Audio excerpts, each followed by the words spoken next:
News. I actually have the results for Minnesota for going for Obama with 10 electoral votes, winning the state by 53 to 45%. The Electoral College falls at 173 for Obama and 174 for Romney. So it's separating a little bit, going up and down. Right now I'm going to toss it to Danny Gross for Bear News. I'm Danny Gross. Governor Mitt Romney and his running mate Paul Ryan took over Red Rocks Amphitheater in Morrison a few weeks ago. Bear News reporter Ben Warwick was there to cover the story. That's right. Political big guns were at it again today in Colorado, except this time it was the GOP's turn. One day after his crucial final debate with President Barack Obama, Republican presidential nominee Mitt Romney and his vice presidential pick Paul Ryan were in town to mark the start of early voting in what many analysts have called the most crucial swing state of the 2012 presidential election. It was a star-studded event as the candidates appeared in front of nearly 10,000 people on Tuesday. Rodney Atkins, Kid Rock, Colorado Rockies first baseman Todd Helton, and New Mexico Governor Susana Martinez all showed up, but the headliners, of course, stole the show. Hey, Colorado, are you ready to help us win this thing? They championed their plan for what they call a real recovery from an administration that's become okay with the status quo, and they outlined their plan for a specific 5-point plan to economic greatness. But number one, we're going to get North American energy independence within 8 years. Number two, we're going to take advantage of trade. We're going to make trade work for us. It's good for us to trade with other nations. That creates jobs for us. We're going to make sure our training programs help people get the skills they need. We're going to make sure our schools are world-class again. Number four, we are going to balance the budget because we're not going to have people come invest and start enterprises here unless they see that we're not on the road to Greece. And number five, we're going to champion small business. Paul Ryan and I will not raise taxes on small business. We'll lower them, and we'll lower taxes on the middle class in America. The candidates harped on how recent presidential debates have supercharged the campaign and have put it on what they call a surefire path to victory. They have supercharged our campaign, I've got to tell you that. And you know, we're on the home stretch now, and I think the people of Colorado are going to get us all the way there. What do you think? What we also witnessed was a president who's out of ideas. We witnessed a president who really has no record to run on. What we witnessed is a president who is simply offering more of the same. And you know what, Colorado? We can't afford 4 more years like these last 4 years. Before he introduced Governor Romney, Congressman Ryan got the crowd fired up by saying that when elected, their plan is not to transform the country. Instead, it's to reclaim what they call 4 wasted years. And we are not going to try to transform this country into something it was never intended to be. We are going to reclaim and reapply those founding principles that made us great, that our veterans right here fought for. This is what we're going to do. That's right. Colorado's not done in the political arena for this race. We've still got two more weeks of ads, visits, and who knows what else. Reporting from Red Rocks in Morrison, I'm Ben Warwick, Bear News. Thanks, Ben. Well, it seems that the presidential candidates paid special attention to Colorado this campaign season. President Obama made his way to the Meadow at City Park near Denver on October 24th. The cool weather kept the crowd of nearly 16,000 chilled for the president's speech during asking attendees to vote, that is. The president addressed issues such as jobs for veterans, clean energy, and GLBT rights. The crowd was very responsive when the president touched on education and immigration during his speech as well. That was President Obama's 11th time in Colorado in 2012. It was part of the Forward America tour that targets the swing states. And well, now we're going to take time to bring on Ben Fuller, and that's going to be right over here. All right, thank you. And he's with the Student Senate. He's going to talk to us about the economy and the impact that it has on the election. Welcome, Ben. We appreciate your being here with us. And yeah, I guess one of the things that people have said all along is it's the economy, Stuart. Sure. So talk to us about that. So yeah, obviously it's a big pressing issue in this election, as it was in 2008. I think we've got two entirely different plans of action with both candidates, and I think people are voting a lot more based on their wallet than in any other factor. So what do you think are the two? What separates the two candidates so you think it's so widely separated? What is that Sure. separation? And obviously we've got a candidate in Barack Obama who is generally a, some of his economic advisors are Keynesians, and they are. We're talking about policies that are government prone. So we're trying to stimulate the economy via the government and via government policies and so forth. And then we've got Governor Romney, who at least claims that in recent years he has taken a more fiscally conservative approach with becoming a lover of the free market and a lover of small business and so forth. Now, I know that Obama actually started off his presidency with 10% and then went down to 7.9%. What do you actually think about another 4 years for Obama? What do you actually see as far as the job factor, unemployment rate, and then also what do you actually see if Romney is able to take control? Well, and certainly when Barack Obama took the White House, he was. We were in the middle of one of the largest financial disaster in the history of the United States, next to the Great Depression, and his plan of action was to stimulate the economy by introducing some liquidity in the stimulus package, and trying to bring back companies such as GM and other companies in the housing and banking markets that weren't doing so well, obviously, at their own accord.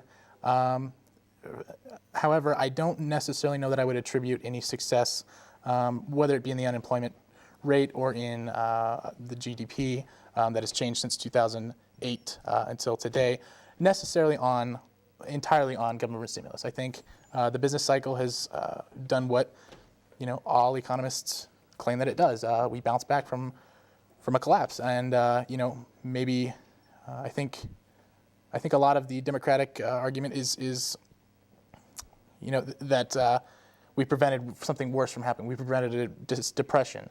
And that may be true, actually. So I think Obama's going to stay the course with, I guess, claiming at least that his stimulus was what was necessary. And I think, regardless of Ms. Romney, who's going to say that decreasing small business taxes and claiming that maybe we will potentially try and stop outsourcing as many jobs. I think both of them have different perspectives as to how it's going to happen, but I think the business cycle that's taking place right now we're going to see unemployment drop, we're going to see the GDP increase, incomes are going to increase regardless of the president, just because of the American worker, what's going on in small businesses. Businesses are continuing to expand and hire, and it's an upward slope from here. So. You actually mentioned outsourcing. That was actually another one of the points that I wanted to talk about. There's a lot of campaigning, especially in the Obama campaign, looking at Romney's record. They're kind of, in words, attacking his record. And then, of course, the Romney campaign came back onto Obama about outsourcing jobs. What do you actually where do you actually think that really comes into play with our economy? Sure. And I mean, first and foremost, Mitt Romney is a businessman. He's the only one between the two who's ever outsourced a job. Now, granted, a lot of Americans don't take kindly to that.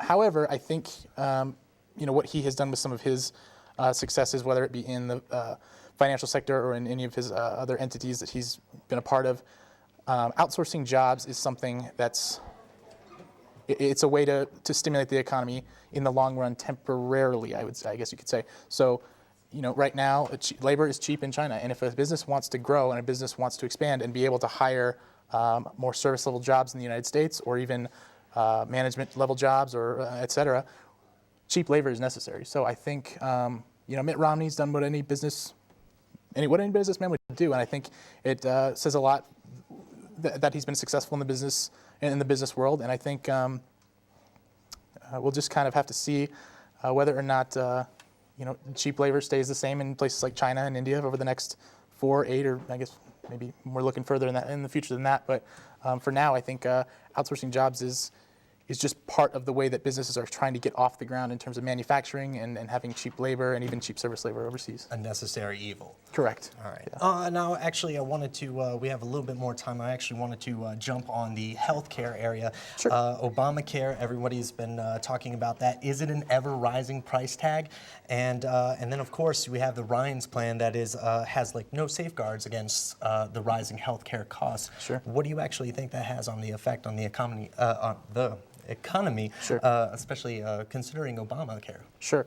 And I think, Mitt Romney, Barack Obama took office and he promised that healthcare costs would come down. He promised, he passed Obamacare, essentially. And I guess we'll use that term casually. Yeah, he seems to like it, exactly. So, now, I don't necessarily know that Obamacare is the way to go, and it's not something I've ever agreed with entirely. However, when you're talking about Paul Ryan's plan, I don't think that it's necessarily the lesser of two evils. I think it's just sort of a different way to attempt to regulate the prices of healthcare, which is something that's inevitably going to be expensive, and I don't necessarily know that the most efficient way to provide healthcare to the American citizens is to either pretend, or I guess you could say, generate revenue for it, or take money from taxpayers. Essentially, you're asking the wealthy and/or the healthy to pay for people who have come across an unfortunate circumstance. And socially, it's absolutely, it's inevitable that you should say yes. We need to help people who are in need of healthcare. However, I don't necessarily know that the equation matches up. That everyone, whether it's Paul Ryan's plan, which you said allows insurance companies to be quite predatory, or whether it's Obama's plan where we're sort of at an inevitable impasse where everyone is going to get health care and everybody is going to sort of share the load. So. Mm-hmm. All right, and thank you very much. We really appreciate you coming down here and talking with us. Now we'll just go ahead and toss it over to Jamie for another update. All right, thanks. As of right now, I've got North Carolina and Missouri both going to Romney. North Carolina with 51 to 48%, and Missouri going 57 to 41%. And that leaves us at 244 votes for Obama and 193 for Romney. And right now we've got Idaho with 4 electoral votes going to Romney as well. The totals were split, 36 Obama and 63 Romney. The electoral votes now are at 244 Obama and 193 for Romney. Back to you guys. And so we'll be right back after the break. You are watching Decision 2012, brought to you by UNC Bear News.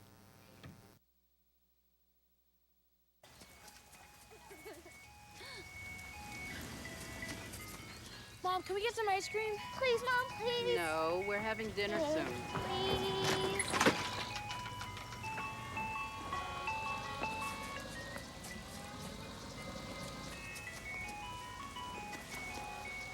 You don't have to be perfect to be a perfect parent. There are thousands of children in foster care who will take you just as you are. Oh, much too much.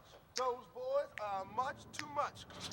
We got the spirit. We're hot. We can't be stopped. We got the spirit. We're hot. We can't be stopped. We're going to beat them and bust them. The smallest moments can have the biggest impact on a child's life. Let's get a little bit rowdy. R-O-W-D-Y. Take time to be a dad today. Call or visit fatherhood.gov to learn more. Thank you for calling your GED Pep Talk Center. All right, now, are you ready for your GED Pep Talk? Being nervous is okay. It just shows that you're serious about getting your diploma. All right, listen, we all need a little nudge sometimes.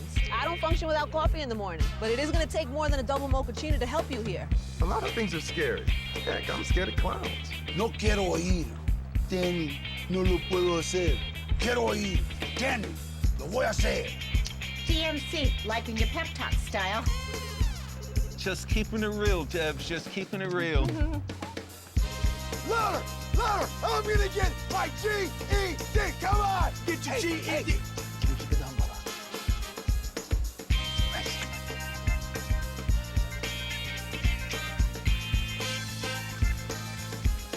Whatever motivation you need, we've got a pep talk for you. Get your GED pep talk and find free classes at yourged.org. You're on your way to meet up with friends, but you can't seem to get anywhere quickly. You don't want your friends to be annoyed, so you text. You're on your way.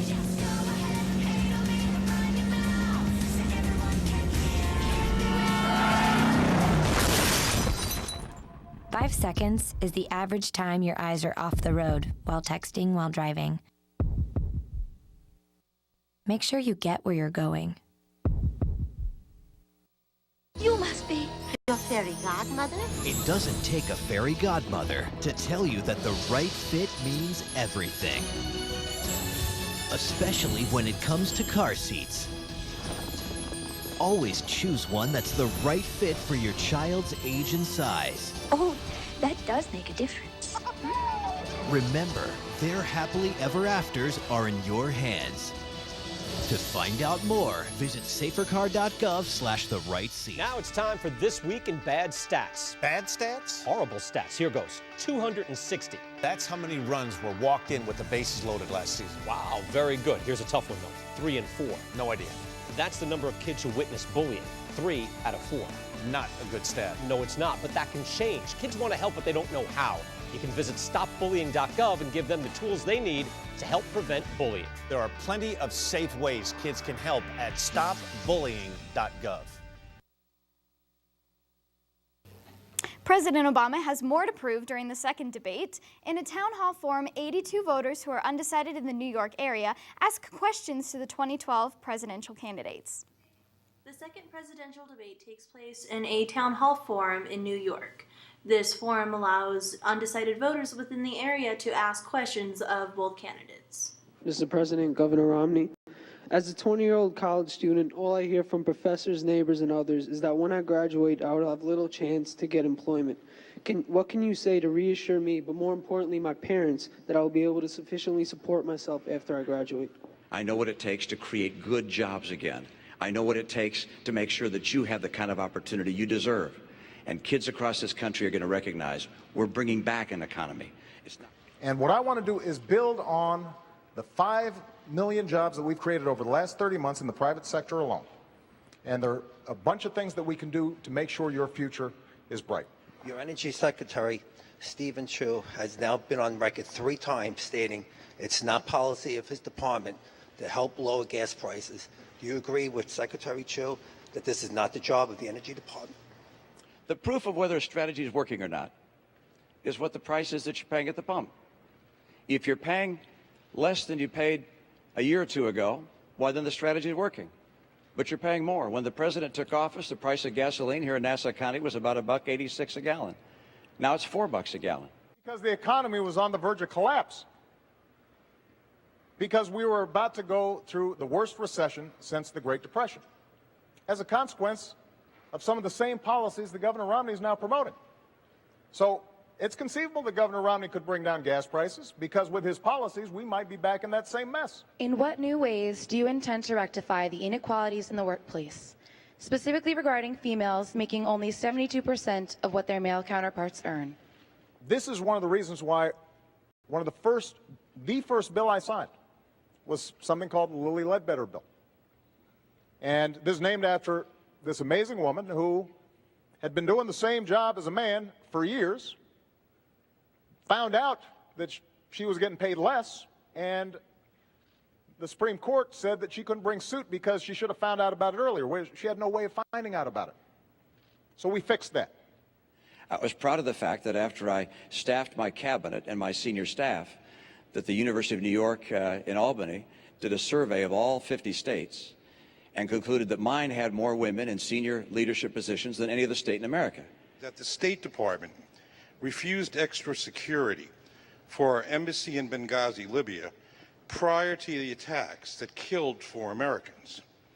Who was it that denied enhanced security, and why?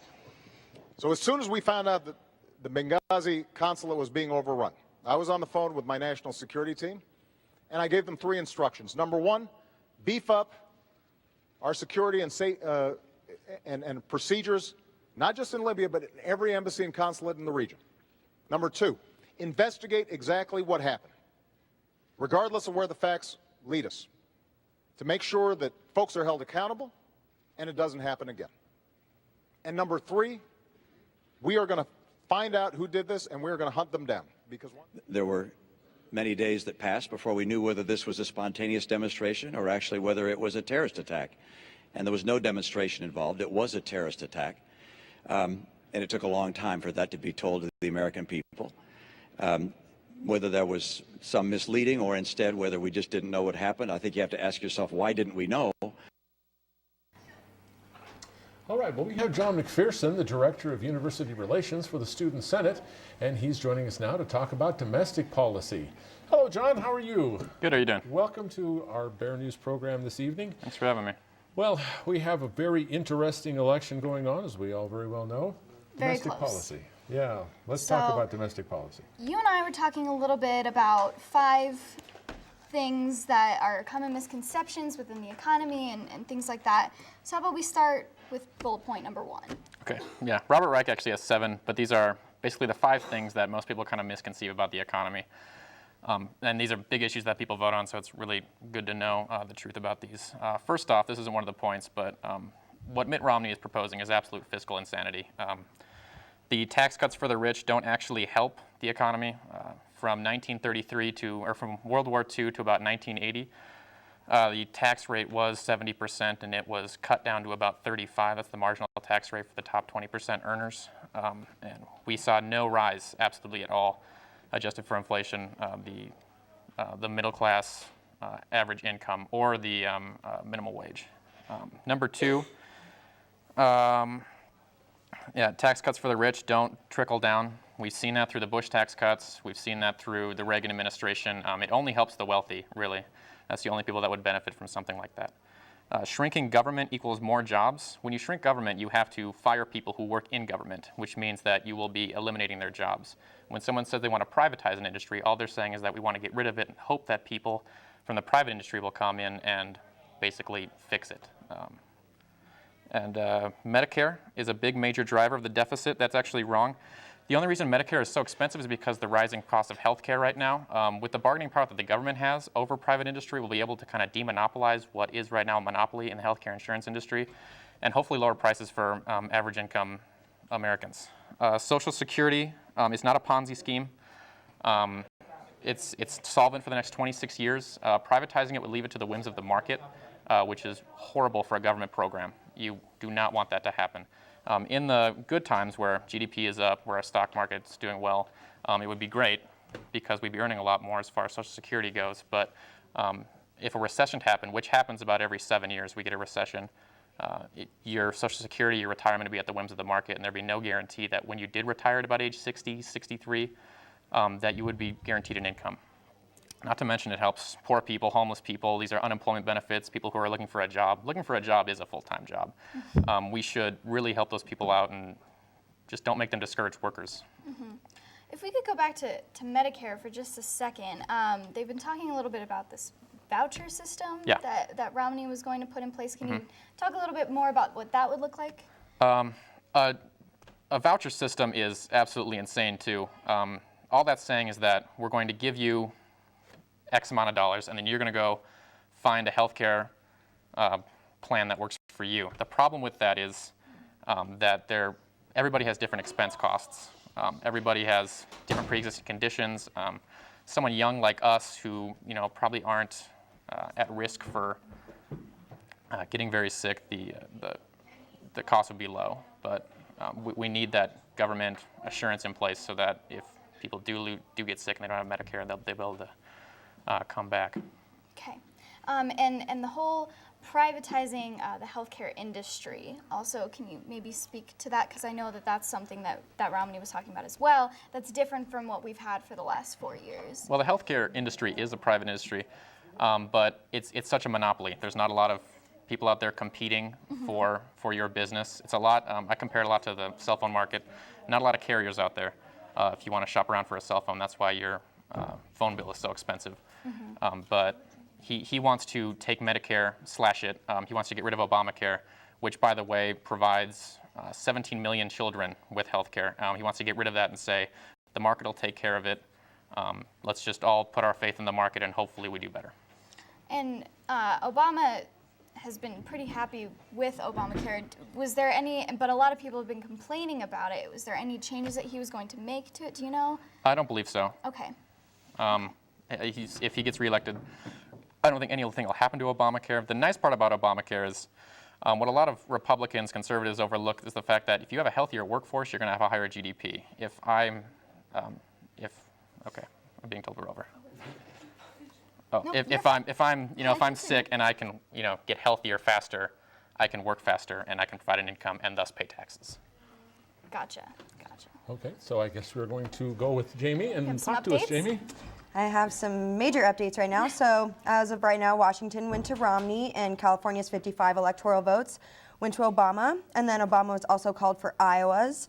And as of Oregon's decision, Obama is president. So we there have you a have it. We have a president. There we go. America. Okay. Well, how about that? Well, We thank didn't you, think- John, for being with us tonight. Thanks for having me. And Yeah, we'll you've be been right great. back after this break. You are watching Decision 2012, brought to you by UNC Bear News.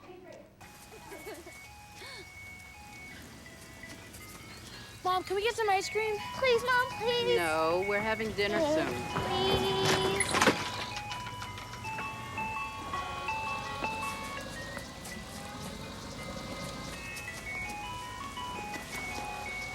You don't have to be perfect to be a perfect parent.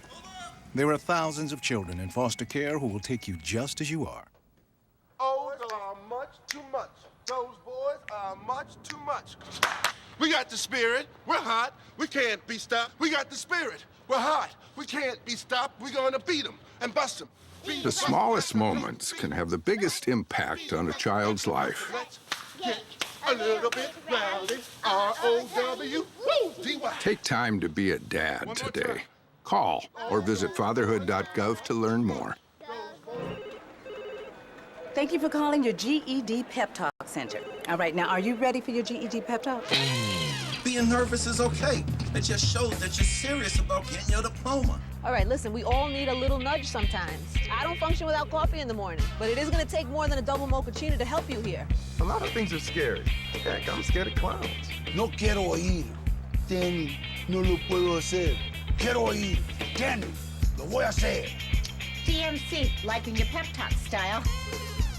Just keeping it real, Debs. Just keeping it real. Louder, louder. I'm gonna get my GED. Come on, get your GED.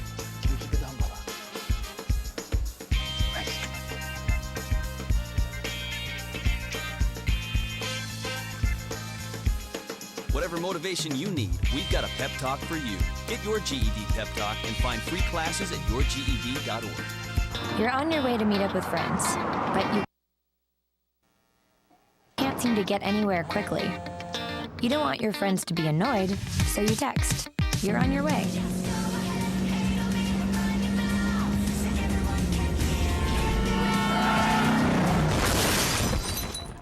Five seconds is the average time your eyes are off the road while texting while driving. Make sure you get where you're going. You must be your fairy godmother. It doesn't take a fairy godmother to tell you that the right fit means everything. Especially when it comes to car seats.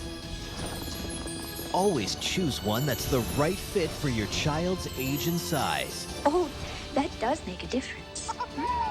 Remember, their happily ever afters are in your hands. To find out more, visit safercar.gov/the-right-seat.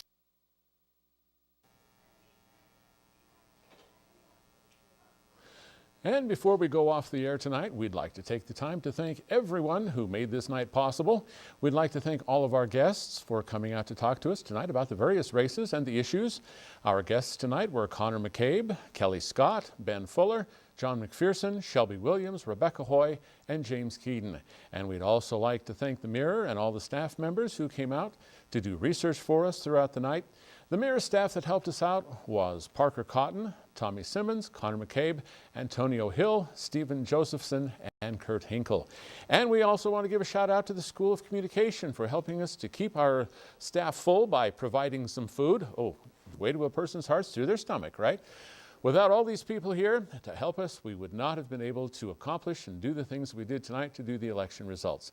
And that will do us for this evening. We thank you for joining us and have a pleasant good night.